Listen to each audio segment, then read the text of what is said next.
When an anonymous user tries to access a protected resource, a traditional web application will typically redirect the user to a login page, and once the user has established his credentials, the application redirects the user back to the page he originally requested. Can we do something similar in an Angular application, or at least redirect between views in an Angular application? Well, yes, we can. In fact, Angular gives us more user experience options than a complete redirect to a different page. We could switch between views, or we could display a modal dialog box, something like the Bootstrap modal widget. But what I'd like to show you is something perhaps a little bit trickier, and that's redirecting a user to a login view when the server rejects a request, and then once the user logs in successfully, we'll redirect her back to the original view. Here in the application, if I am a user without an access token and I try to see today's secret recipe, I'm just left on a blank page. What I'd like to do is have the application respond to this 401 and direct the user to another view that will make it very clear that they need to log in. There's all sort of options about what to do here. I could provide some sort of animation around the existing login form that's in the top of the navigation bar, but I want to show you something a little bit different, which is redirect to another route that is still inside of this application, and I want to do that with another HTTP interceptor. Because an interceptor, just like the add token interceptor that we built, can listen for every outgoing request, but more importantly for this scenario, it can listen for every incoming response. And specifically what we want to do is catch any response error. So let me create a function, response error, and that will become a part of this object, which is the login redirect service. You can see I already have the infrastructure set up here to register this as a service and also to configure this service as an HTTP interceptor. So what does response error look like? That is going to be a function that gets the HTTP response. And as part of the response, I can look and see if the status code for that response was a 401.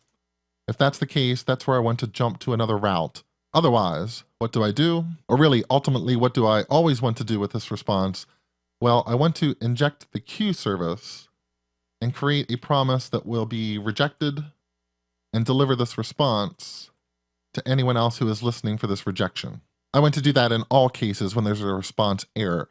But specifically, what do I want to do when there's a 401? This is where I want to jump to another route, which means I can inject the location service and tell the location service I want to go to /login. So again, that is another route that is inside of the same application. And just by having this little bit of code in here, we should be able to see that view. So let me come out and refresh the application, go to see today's secret recipe, and I'm redirected to /login. Here's the login form. Now, ideally, once I fill out my username and password and click login, I will then jump back to the area I was trying to get to, which was that view that will show the secret recipe. And that means we'll need to add a few more capabilities into the service. Let's keep track of the last path. In fact, we can just default this to the root of the application. And anytime there is a 401 before we set the path, we can remember what that last path was just by asking location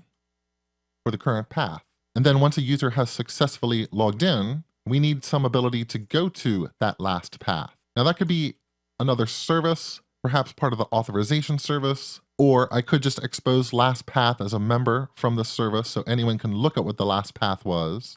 But let's actually create another public member for the service, redirect post login. That is a function that anyone can call, and just make sure I have my syntax here correct. And inside of here, we could say, dear location service, please go to that last path.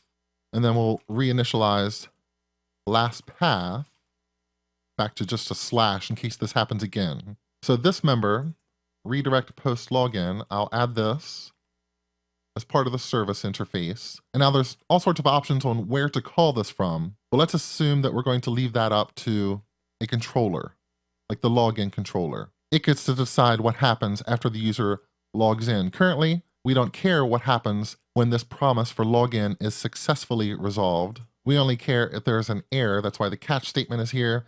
And we'll look at this alerting service later in the course. But now let me add a function that will be invoked if the login is successful. Let me also inject the login redirect service And now we can just say on a successful login, let's do login redirect. Redirect after a login. Save all my files, and let's come out and refresh this application. Try to see today's secret recipe. I see the login page. I'll enter my username, enter my password. And now I'm back on the view that will display that secret recipe to me. And this behavior should be familiar to anyone that has used a web application over the years. It's quite common we try to go somewhere, find out we can't get there, the application displays a login form, we log in, and then we're taken right back to the protected area that we were trying to get to in the first place. All that requires was just a little bit of code and an HTTP interceptor.